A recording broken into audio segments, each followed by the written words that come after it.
Welcome to the Genesis Software video tutorial on user setup. To access user setup, you're going to go on your main screen. You're going to go to Utilities and User Setup. This is where you'll enter in all your employees or users into the Genesis system.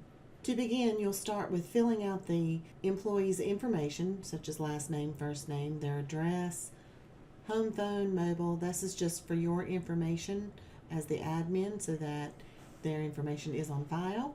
Over here you will go and enter in the email credentials for them.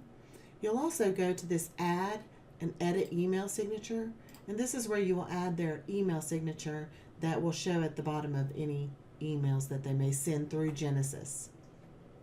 Right here is your commissions box that you can put in for this employee on new business and renewal. We'll go over adding a signature later on. But over here is where you will put your settings for this user. You can show notes first if you would like. For any time the user goes into a client, the notes will pop up first, or you can only show critical notes. There is an additional premium message box that you can check if you'd like for that to pop up and let you know that there is an additional premium due. This is where you would require passwords for receipts, require passwords for login. Right here is where you would change the password for that user if it needs to be changed. And these are the settings that you can choose for each user. These are the permissions for each user, and you can go through and select each one that you would like the users to have permission for. Under the More Settings tab, there are more user settings that you can choose, and you can read those and go through and allow certificate of insurance, edit and copy. This is where you would require a policy note. Anytime the user accesses a policy, you can require that note when opening a policy, when closing a policy, both, or never. I would choose when closing a policy. You can also require them to note anytime they access a client. If they have commercial lines, you can automatically suspense their commercial renewals for as many days as you would like. If I were to turn that on for my renewals, I can choose 30 days, I can choose 45 days before the commercial renewal comes out. Down here are the buttons for absence request.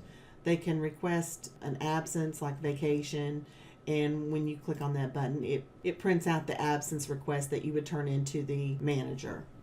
You can view notes. This is where you can track their absences, any future suspenses that they have, all their suspenses. You can delete all their suspenses.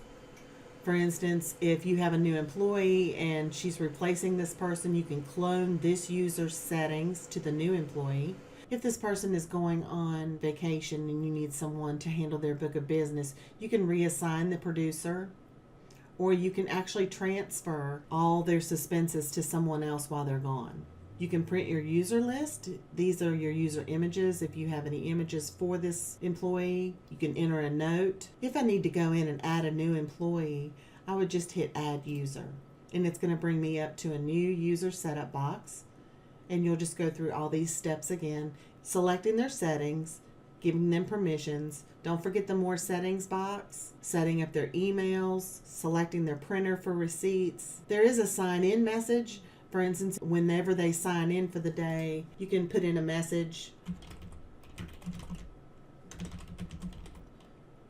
and it will pop up every morning when they sign in. You can also do the same for a sign-out message.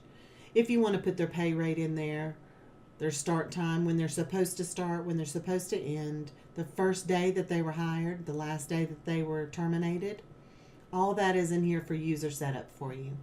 I hope this answers all the questions about user setup, and if you have any questions, you can call at 828-245-1171.